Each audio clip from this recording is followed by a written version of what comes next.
ഇപ്പൊ എന്നെ പോകാൻ അനുവദിക്കണം. നാളെ കണി കണ്ടുണരുന്നത് വരെ അത്രമാത്രം.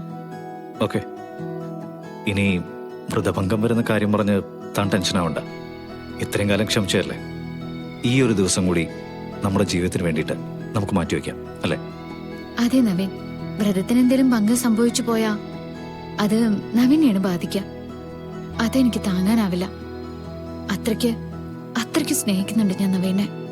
ശരി, എങ്കിൽ താൻ പോയി കിടന്നു. സങ്കടായോ? സാരമില്ല, നാളെ മുതൽ നമ്മുടേതായിട്ടുള്ള ദിവസങ്ങളല്ലേ.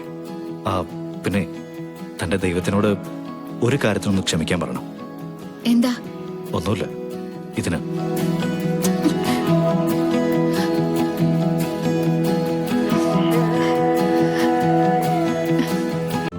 ഇന്ന് തന്നെ ഡൗൺലോഡ് ചെയ്യൂ.